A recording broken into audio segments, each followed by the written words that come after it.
Folks, welcome back to another edition of Minuteman Command.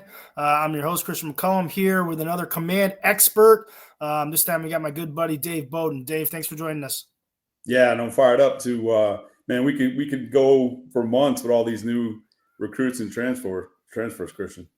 Yeah, it's great. It's great content, but it's also, kind of like we always, said, kind of our theme. It's a new era of UMass football. And we're going to take a look at one of the guys that's, represents that new era.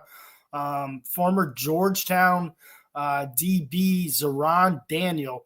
Before we get into kind of some of his clips, Dave, tell us, just watching in general, what are your impressions of what's UMass getting in this kid?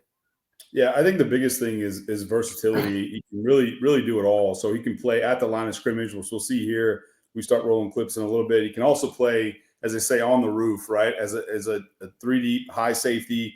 He can play, a deep half.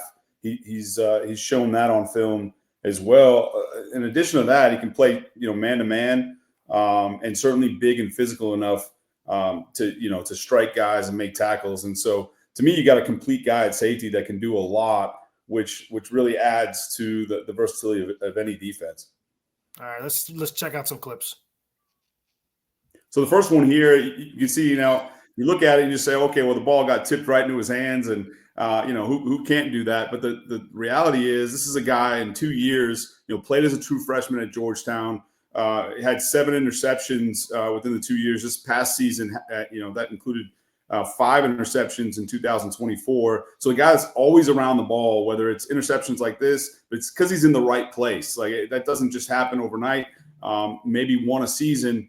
But when you continue to get these things and be in the right spot and be around the football constantly, then good things happen. And it certainly happened for Zeraun time and time again. And so, wanted to kind of show what he's doing. This is, again, him playing deep middle of the field, getting behind everything and being in good position when the ball does get tipped. And he shows a little bit of return ability here as well.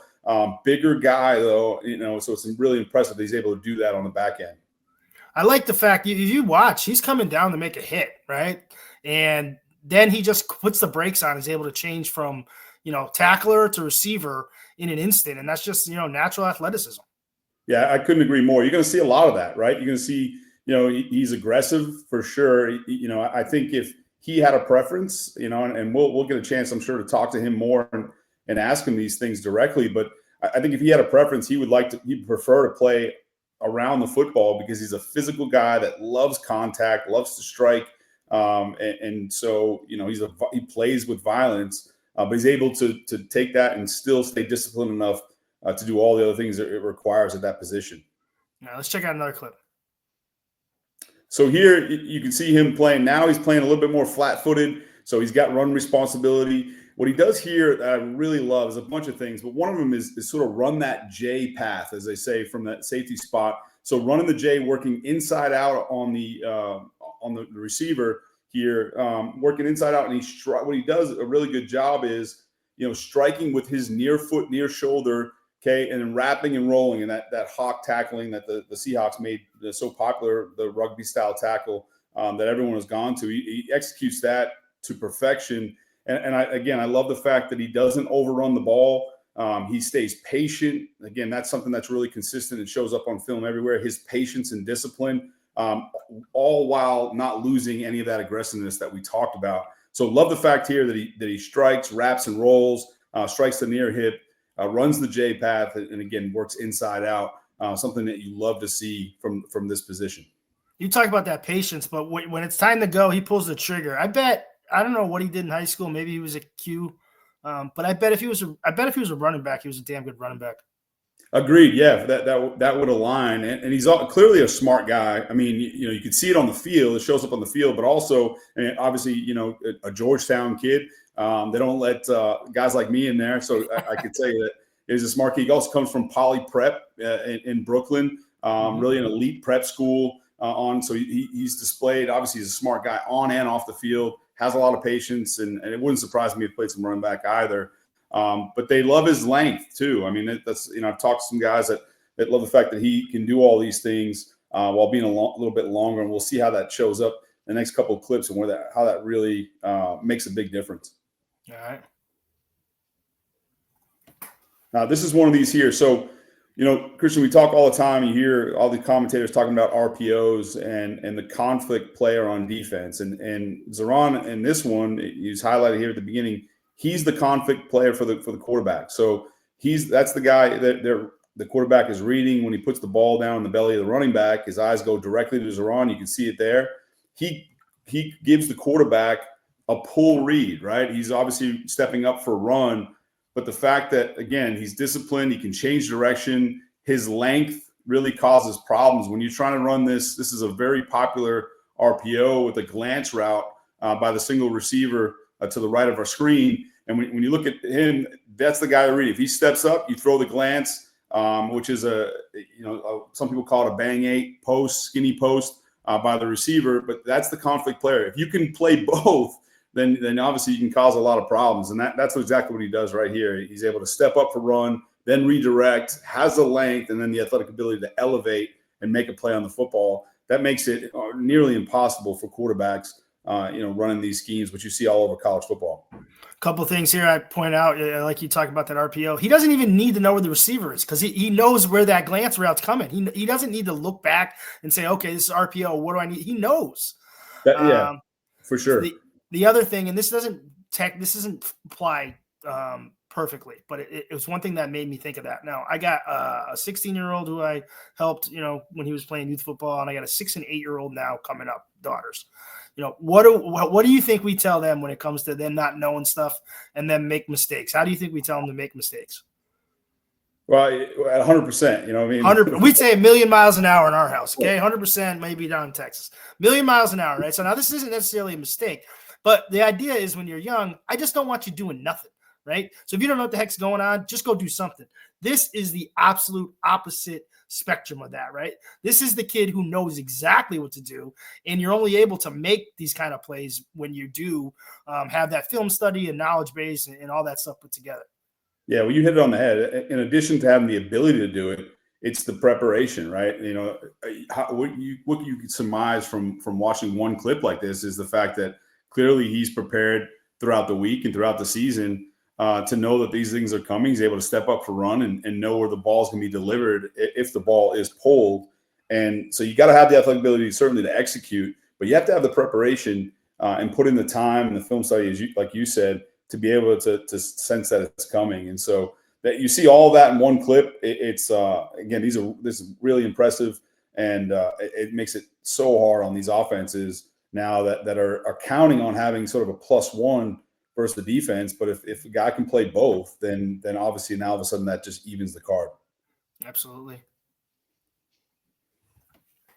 So this one here, I love it. So now, we've seen so far, him play the deep third safety. We've seen him play sort of a robber spot where he's running the J. We've seen him spun down pre-snap in the last clip at outside linebacker. Here, we're going to see him play more of a quarter safety. So you can tell by his demeanor pre-snap when you see he's not in a backpedal stance playing half man. He's ready to run the alley if he reads run. He certainly reads it here.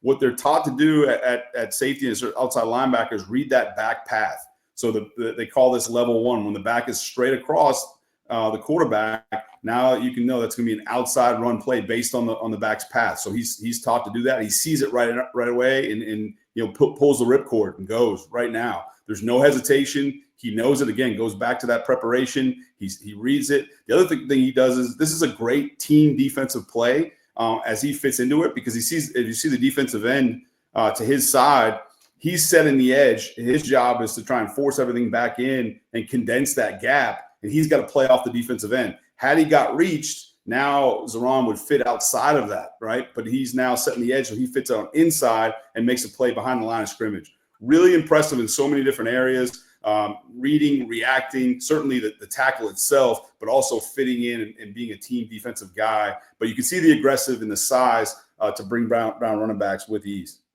All right.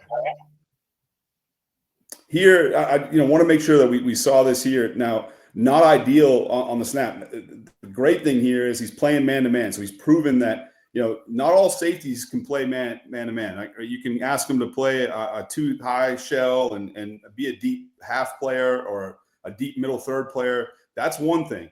Okay, you can ask him maybe even to creep up and blitz and do some things. Some guys can do that. Some guys can play around the ball. Typically, larger players like this, like Zeraun, who can tackle, who's physical, can strike, they struggle in man-to-man. Clearly here, again, shows that discipline and that patience that we talked about. Instead of jumping the receiver right now and getting beat right over the top, he is out of phase a little bit here. But the great thing he does, and again, it goes back to discipline and patience. Keep repeating this over and over again. But if you watch his eyes from the snap, he waits, waits for him to sort of close cushion before he opens his hips. But the biggest thing here, the reason able to pick the ball off, even out of phase, he's playing man technique, which is eyes on the receiver, not looking back too early for the football. That would be obviously a zone technique. He's looking at the receiver, and he only looks back when the receiver looks back. So as soon as you see the receiver look back for the ball, that's when Zeraun looks back for the ball. And again, he's able to high point the football, go up, bring his back hip back to the ball, which takes a lot of strength to be able to do as you're running one way, to bring your back hip and elevate towards the football and get it at its highest point. Takes a lot of strength, takes a lot of athletic ability. So he's showing this. It's all on display, and again, in one play.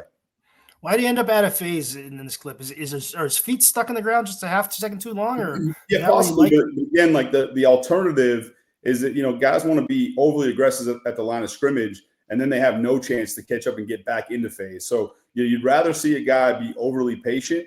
I think you have a chance to make up for it, like he does here, and he can undercut the route. And ideally, again, you like to see him stay on top of it.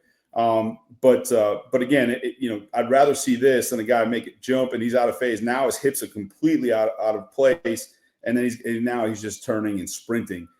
So again, it takes a lot of discipline, because you go in schoolyard football, right? Since we were young, and you go out and play at recess, the first thing you do is try and jam a guy and and he just runs right by you. Or maybe you, I don't know, Christian, but for Zeraun, he's able to again have a little bit more patience, and he's able to recover because of that. You said earlier you would guess that if he had a preference, he'd like to come down and be physical. That's one of the things I was looking at when I watched this, and I think the next clip will exhibit it more than anything. I'm not sure. I don't know what he would prefer. I'll tell you this. It looks like he has a great time playing both the run and the pass. Looks like he enjoys playing both. Yeah, no, and that's what I think what makes him an interesting, prospect here, and a guy that can do a lot of things for him, and what makes him such a good player is that he can do all of it, right? Right here again, hear those words again, but discipline and patience. He steps up, he's aggressive to run, but now he fits into the team scheme, right? This is a broken play by the offense, right? That's certainly not designed for the quarterback to sprint out with no help from his running back.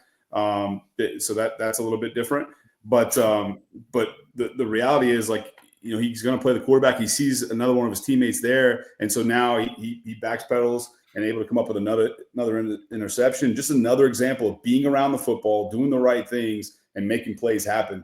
And again, you just see this time and time again on film where, look, is everything perfect? No, but I'd much rather have a guy who just senses being around the football, making plays over and over. You'll take 11 of those guys on defense all day long. Discipline, patience, and aggression together is, that's a pretty good combination. We've watched, over the years, we watch a lot of high school recruiting tape, and obviously this is college tape. But sometimes I wonder what this kid looked like in high school, in terms of, sometimes you'll see a safety in high school, and he's either that guy that, has proven he can play man-to-man, he's got great ball skills, interceptions, or you got the guy that loves to run the alley and hit. But sometimes you don't know, because a lot of times in high school, they're not going to test that safety through the air. So you might just see him as a kid that loves to hit. But once he gets into college and he's tested through the air, you can see he can do both.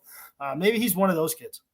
Yeah, I mean, out of high school, he's listed at 6'1", 185, so certainly not slight, even out of high school. Right now, I've seen some reports out of Georgetown coming in at 6'2", approaching 200 pounds. So this could be a guy. I wouldn't be shocked, and I have no intel on this just yet, but wouldn't be shocked to see him play some nickel in his future as he starts to, he's going to continue to grow. Again, just come off his sophomore season, a true sophomore. Can continue to grow and develop physically. He can play nickel, because your nickel, you're going to ask a guy to blitz, and sometimes he's got some run fit responsibility. Really, nickel packages years ago are now just base defense, right? Guys are playing with two linebackers and a nickel. before where they played 3 linebackers and bring that guy in on sub him out on third down. So here's a guy who can play every down, and then now that guy's asked to do 3 things: play man-to-man when need be. Okay, usually on a slot receiver. He's shown he can do that. Blitz, certainly, and he's physical and gets there fast. He can do that. And then also get involved in run fits. He's displayed all 3 things. I wouldn't be surprised if someday he works his way down as a nickel, but proven he can do a lot of things in the secondary for sure. And those guys are hard to find. It's hard to find a kid who can stay man-to-man with a slot receiver and tackle. Yeah, no question. Yeah, that's right. That's why, that's why a guy like this has an opportunity to play at a high level, because you're right. Those guys don't grow on trees for sure. All right, Dave. All right, man. We appreciate the time taking a look at Zeraun Daniel. Obviously, we have more of this content, as we go here. But make sure you stay tuned to MinutemanCommand.com for everything we've got going on. Thanks a lot, Dave. Thank you, Christian. Appreciate it.